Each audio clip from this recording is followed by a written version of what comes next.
The Pete Souza Show. We are back live atop the Alico building in Central Texas. And without further ado, let's get to my man, Timmy B.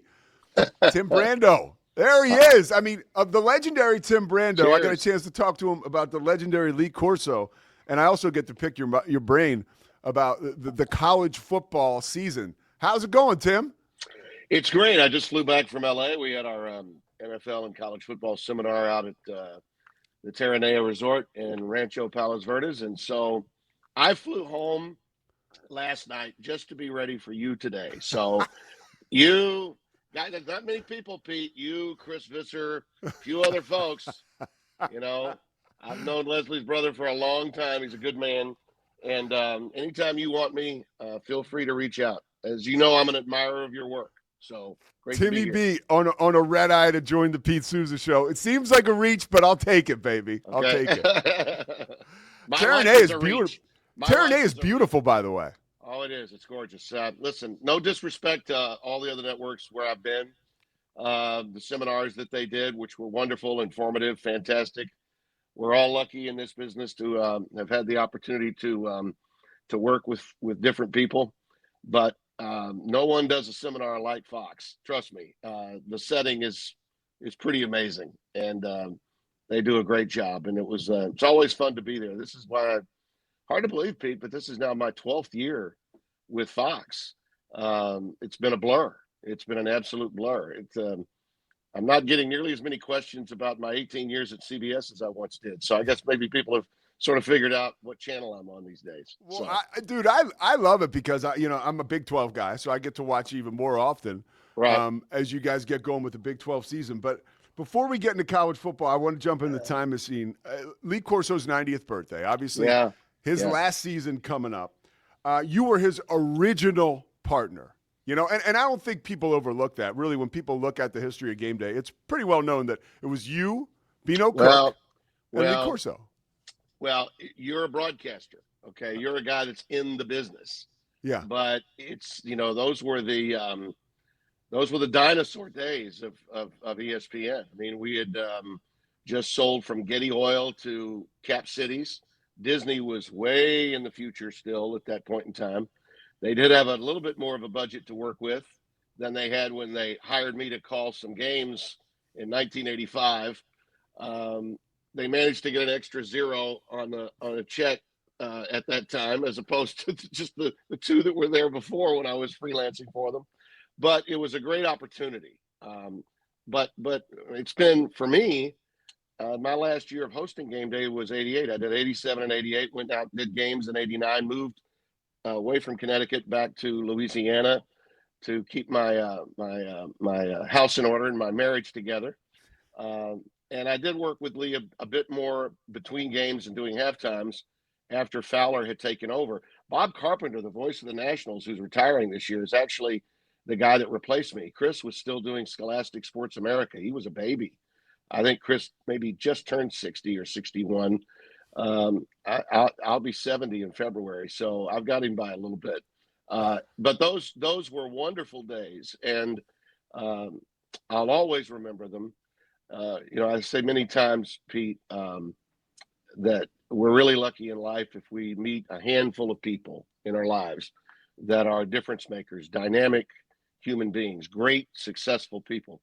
I've been fortunate, maybe because I've hung around long enough, to work with two hands full of dynamic, incredible, successful people, guys that were the best at one craft, okay, and then moved to another vocation and were the best at that.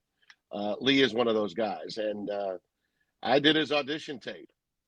He and Pepper Rogers came on the same day to do the audition to work with Bino and me. The idea, the concept of Game Day was Steve Bornstein, the former CEO and at the time vice president of production. He had this vision of having the very first ever pregame show for college football. The networks didn't have that. ABC had the college football Prudential scoreboard and halftime shows that Bino was a part of with Jim Lampley, and prior to that, Dave Dials and Merle Harmon when I was really young.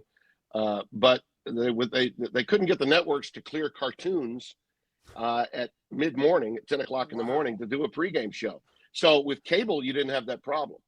Bornstein, knowing that, after the CFA was formed and the lawsuit with Georgia and Oklahoma had been won by the Supreme Court, it enabled cable then to carry games live. Prior to 1985, the only games that were on ESPN were tape delayed because the NCAA held the rights to all of college football. When they lost those rights in 1984 in that Supreme Court decision, that changed everything, and it enabled cable to really grow and opportunities for guys like me to have jobs.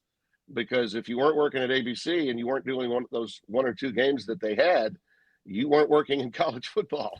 So, but Lee, for this generation that sees him as the clown prince of college football, they have no concept of just how incredibly informative and football savvy he was. He was our Herb Street.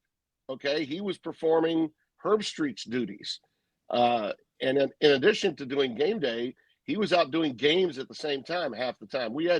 On some weeks we had two games, and we actually worked in the booth together for the Hurricane Bowl in December of '88 after the college football season. But after Bob came in, and then he left after one season, went back out to do games. They called me in to do halftimes in between games, sort of I guess what the Reese Davis role was before he replaced Chris, or what the Matt Berry role would be now. They made it a two-man gig. The early days of Game Day, it was like a telethon for me. I was on from 10 o'clock in the morning until the PCAA game in San Jose was over at 2 o'clock in the morning. And Lee would be with me doing halftimes in between games. He'd be like, Timmy B, you're smooth and error-free, sweetheart. I'm going to be the next Dick Vitale of football. He had a vision, just as Steve Bornstein had a vision. And, of course, we had no idea that it would later become an iconic show. But without Lee, it doesn't become an iconic show. Well, you said, Tim. And he learned a lot from Bino. He watched what we did with Bino in the early 80s. Bino was the butt of the joke. We had fun with him. If he went 0 for 6 in predictions, we put him in a manhole cover to make his predictions in Manhattan the next week with a hard hat on. And Lee was an entertainer, and he learned from the people he was around, including from Bino. Some of that stuff was stolen from Bino, but Lee had no pride in authorship, and neither did Lee. So whatever worked. Yeah, you've talked about that, his willingness, because we were showing some of the pictures. He was a fiery coach, right? But he's a coach, so he understands learning. And you said when he came on the show with you guys, he was very open to understanding how this was going to be successful, which is I would think somewhat rare in a business with a coach, or I actually know it is with a business with a coach, to be so open to feedback. Well, not only that, but that day with auditions with Pepper Rogers, who was a big time personality too, had a bigger than life personality, but he was a storyteller like most coaches. And once a storyteller from that generation gets going, you can't stop him. Yeah. And so in a studio format with an hour-long show, you got to be able to speak in sentence fragments in 10 to 15 second sound bites and make your point. Lee had an understanding of that, and to be of his generation and know that was a true talent. But he studied TV.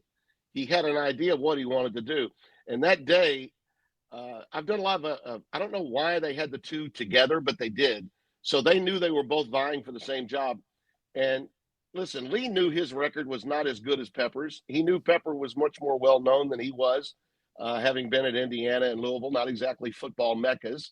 And Pepper had coached at places like UCLA and he had a big-time image nationally. So he knew he was an underdog, but I think he felt like, I'm going to win this audition. So when we had the tape and the cameras off, he'd lean over to Pepper and say, and I'll never forget this, they're going to want you to come up here every week. With your schedule, I mean, aren't you doing a lot of speaking? I mean, you want to give up all that? I mean, I don't think they're going to. These guys don't have a lot of money. I don't think they're going to pay you. You really want to do this? I mean, I just can't imagine. He's talking him out of wanting the job, as though Lee really thinks this is not a great job either. Well, Lee was basically feeling like, I got to con Pepper into not wanting it so I can get it. and yet he was blowing him away in the audition. I mean, he was by far and away the better of the two choices. But that's just who Corso was.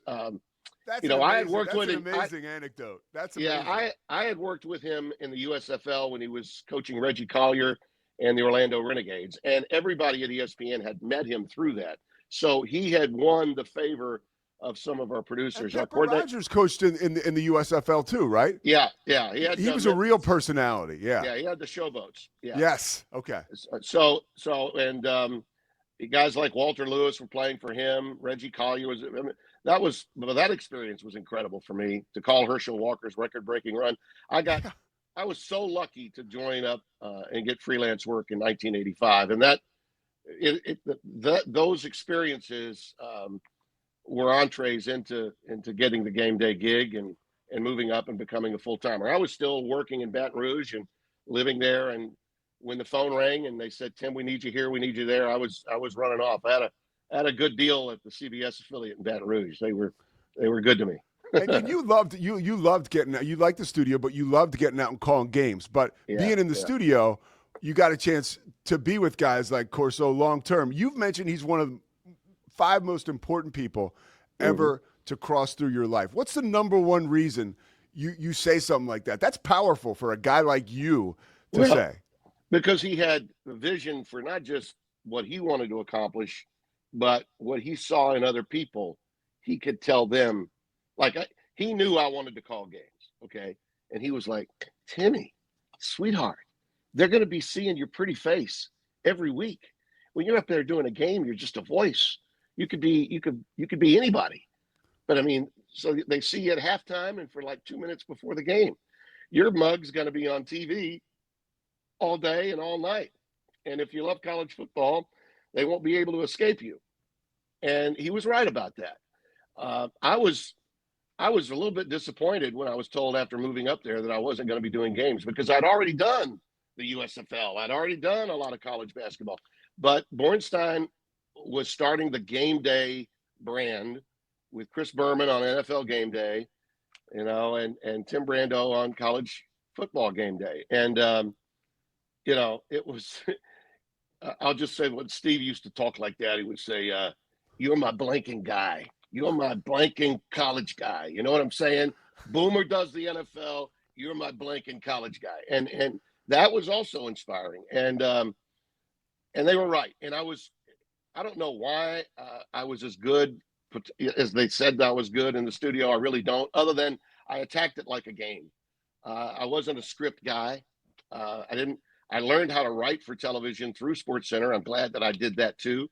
But in a studio before a game, hey, what games are we talking about? Let's go. And let's just be spontaneous. I think a lot of studio shows today fall short because they are too scripted, too rehearsed. It's one of the reasons why that TNT show has been such a hit. Ernie just goes, okay? And you never know what's going to come out of those guys' mouths. Well, that's when TV is really good. And that's what Corso was. He was a live wire. Like he would say, "Tim, I was at Alabama and Curry's got a high school team. That's not a college football team." I mean, who says that in 1986? Okay. About Alabama and Bill About Curry. Alabama. Yeah. All right. I think it was 87. And then when it came time to do the 88 Hurricane Bowl after Hurricane Gilbert, you may remember this, you're in Texas. Yeah. They thought it was taking dead aim on the Texas coast, was going to come up to College Station. Bill Curry, a Bobby Dodd guy, against one of Bears boys, Jackie Sherrill, in what would be Jackie's last game as a head coach at Texas A&M. He was in trouble with the NCAA at that time. Jackie was PO'd that Bill didn't bring the team down, and then the tornado's eye went in a different direction. The hurricane eye went in a different direction, and it was sunshine and blue skies. And of course, Corso's there, getting ready to do the game with Mike Patrick, because it was going to be a double dip that week. And when they rescheduled it for December 6th, which was a week after Auburn, Alabama, and Texas A&M, who do they send to do the game? Corso and Brando. So I did it. I worked in the booth with Lee too, and he was brilliant. Not many guys that were coaches that were so good in the studio could go and call a game and be just as good. By the way, Chris Fowler was a sideline guy that night. So there's a Wow. little trivia question for you. And if you ever get a hold of the tape, he looked like a baby. I mean, I was 88, I'm 32. Chris was he's like 26, maybe 25, 26 years old. Yeah. So it was a great time. Let me go inside TV with you just real quick, and then I want to get your college football takes for this year, Yeah. and I'll let you out of here.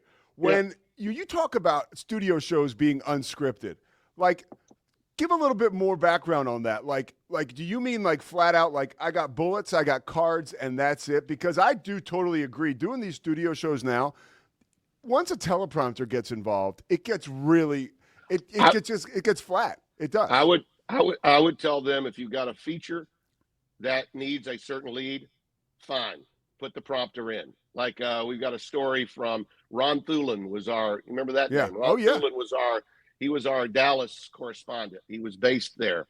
So if he had a story on a Southwest Conference game coming up, and it needed a certain lead, put that in the prompter. Otherwise, I want to see the set. I want to see the shots that the director's taking.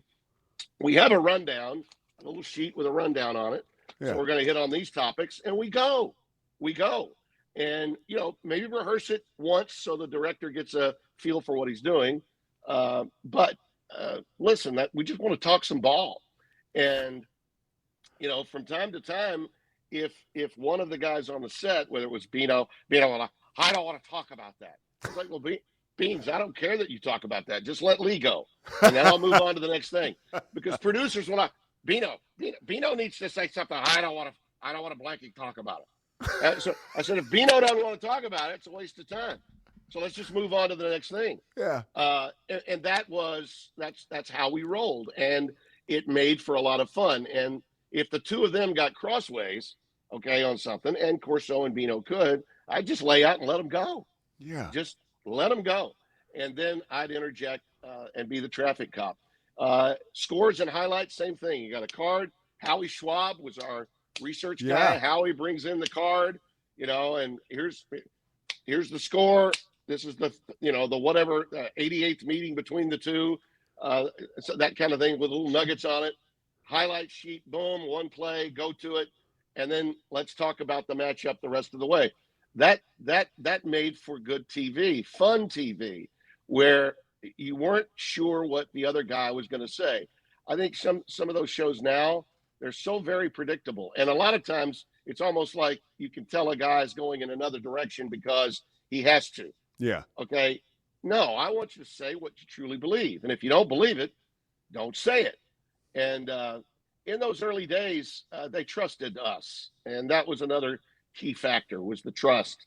And Lee he was so great. He had a Hollywood approach to everything. He said, sweetheart, let me tell you something. You navigate through those waters smooth and error-free, Timmy B. And so he's pumping me up like a coach would pump up a quarterback. Yeah. That's the way that guy rolled. And Bino, who was at times could get cranky. Okay, it was my job to get him out of that cranky state. Brando, I don't want to talk about it. Beans, not a problem. We'll move on to the next thing. How about we talk about you going 0-6 last week on your picks? And then he breaks up laughing, and then we start having a good time. It was a great lesson in television for me. And the sad part for me as I look back is that at the time I was still wanting to be someplace else. I wanted to be at the games. But so I didn't maybe appreciate it at the time as much as I should have. But it's like a football player when he wins a championship. You don't really realize how great a time it was until you have a little space to look at it in your rearview mirror. And every now and then somebody will send me some old tapes, and I'll go, man, that was fun, wasn't it? And we won the favor of the coaches. The show was not we only had 25, 30 million homes in cable back then. The major cities in the mid 80s didn't have it. But I will say this, the 80s were when ESPN blossomed. And I think it's great that with Lee leaving, my last connection to that show was Coach Corso. And say what you want about the headgear and taking the show on the road, which made the show iconic. I get all of that.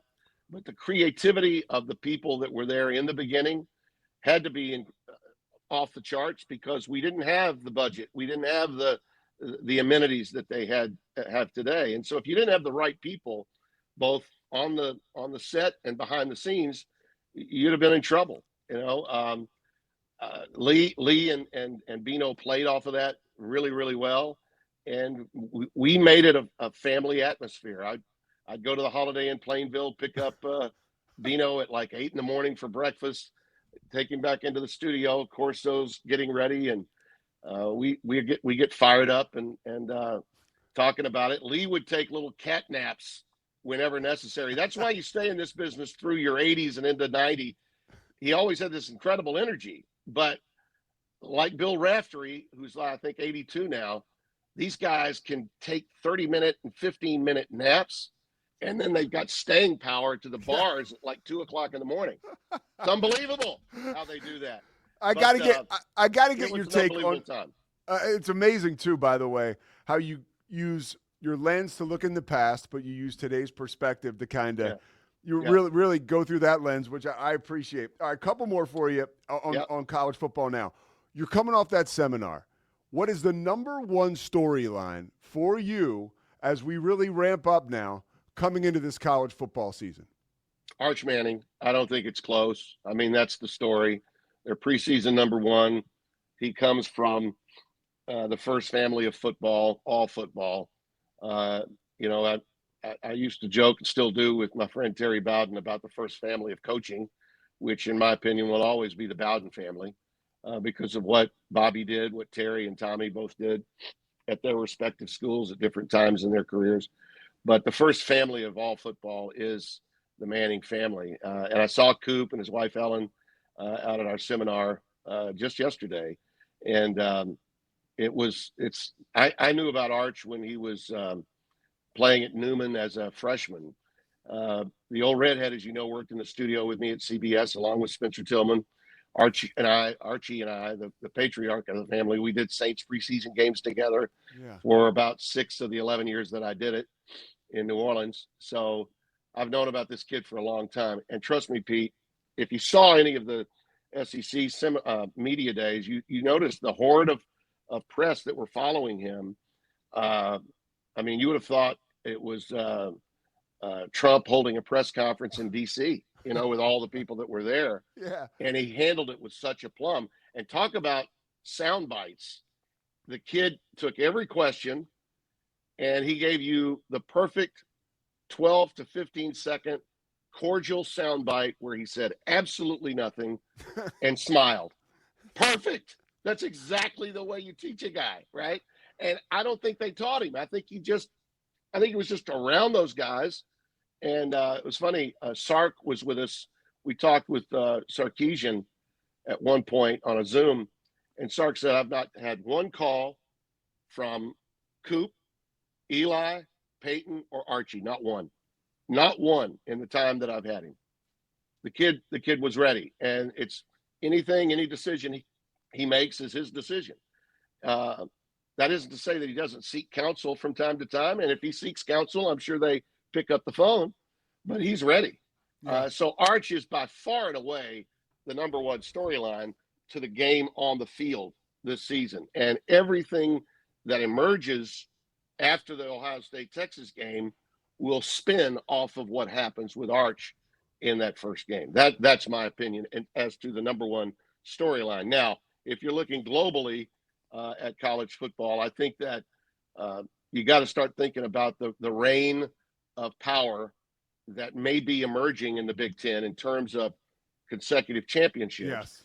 And also the Big 12's stability in coming back off of one incredible year of balance to being actually better, with better teams, but with the same kind of balance. And which one of those teams can emerge from that? Well, that's what I want to ask you that, Tim. When you look at the makeup of conferences, SEC, Big Ten, right? And then everybody else, that's what people like to say, Big 12, ACC. How do you look at those and sort of how do you navigate that as someone who's calling these different conferences and these different huge games? I really think the Big 12 is going to be a lot better than people expect. We say that every year, I think. I mean, I think we say that every year. The only thing that's holding the Big 12 back is market size. Okay, the only team that really brings ratings from the Big 12 on a consistent basis is Deion Sanders in Colorado. Yeah. Okay, and Deion's part of that. Denver's another part of that. Okay, but the other schools, even when they're great, and K-State's been great for a long time. Iowa State's they've been great really since Matt Campbell got there. A hiccup or two when they've made transitions, but they've been consistently good, and will be again this year. But I think with the acquisitions of the other schools, particularly BYU, Utah, Arizona State's going to continue to be, I think, a great story. With Levitt back, I see that team, even without my man Scattaboo, I still think that team could play for the Big 12 title again. But the space between the SEC and the Big 10 is minute. Okay, but this so-called feeling about the space between those two and everybody else being way here, that's just BS centered around the money that's brought in by the two conferences. It has nothing to do with what we see on the field. Listen, as good as Texas was, and they were great, they were one play away from not advancing, and Arizona State would have shocked the world. Okay, one play. So that space isn't as great as people believe. I view it from a team standpoint far more than I do a conference standpoint.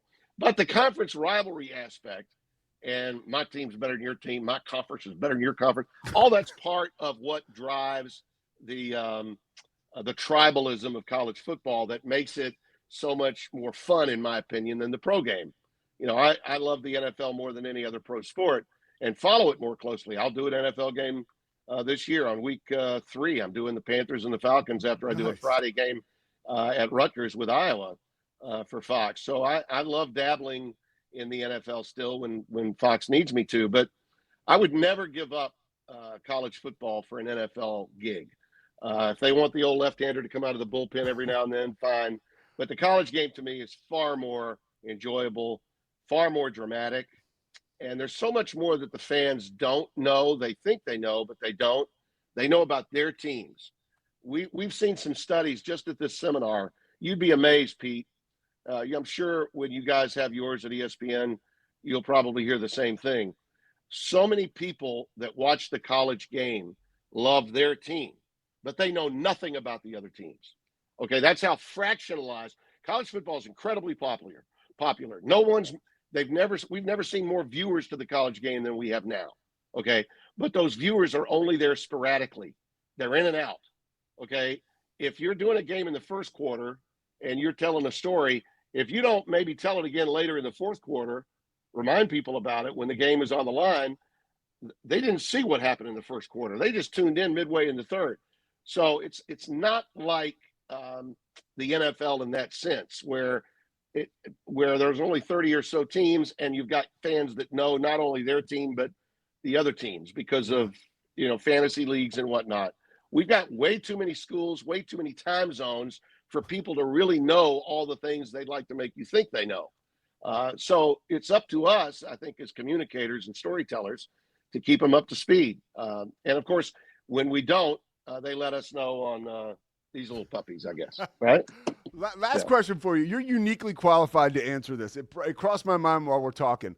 Yeah. What would happen in Louisiana and in New Orleans and around the NFL if Arch were to end up playing for the Saints? They're just looking. They're probably going to be the worst team in the NFL this year. Now, I don't think he'll leave after this year, but they may stay there for a minute. Could you imagine that, Timmy B? Well, that's one of those storylines building in NFL circles these days. I get that. But let me throw a little chink in the armor there for you. Tyler Shuck, if he stays healthy, is going to be a hell of a quarterback. Okay, that's my prediction right now. Now, they won't be, in my opinion, the worst team. I think they'll win at least 5 games. And I think if Shuck stays healthy, he's going to really surprise a lot of people. They've got a lot of issues, obviously. They don't have the personnel to win more than that, I think. But, yeah, that would be an incredible storyline and one that will be played with a great deal, particularly on the daytime drama shows that we see on cable each and every day. So all those scenarios, I'm sure, will be drawn up, because if you don't draw it up, then what are you going to talk about, right? Exactly. Oh, I know. We'll talk about ourselves, maybe running for president. Tim Brando, you're honestly, you're a legend, man. Thank you so much. I glean so much every time I talk with you, and I really appreciate it. Well, Pete, I hope our paths cross at some point during the season. We open our season with the Week 0 game. We're opening the new stadium in Lawrence, Kansas. Devin Oh, Gardner, Josh nice. Sims, and I. Yeah. So I'm going to get up to see Coach Leipold, which is always fun. Yeah. And listen, Fresno State, if Boise State is not winning the Mountain West, Fresno State may be the team that's winning it. So I think it'll be a pretty competitive game. And speaking of Corso, I was really flattered that the ESPN folks reached out to me for their documentary they're doing on Coach. We taped an interview last week, so I think I'm going to be a part of it. I don't know how much of my stuff hits the editing room floor, but that was nice of them. I think that show is going to be airing opposite my game on Fox. So if you don't like me, you're in trouble on Week 0. People can hit the DVR. Tim, man, Yeah. Thank you so much, dude. Yeah, thanks, Pete, and have a great year, buddy. All right, you too. Man, Tim Brando. That means a lot, and he means a lot. And not only is he just an amazing guy to have with us, but he's also so informative and entertaining. It's a real treasure. All right, we'll be back after this. Wrap up the show, the Pete Souza Show, presented by Slovacics. Keeps going after this.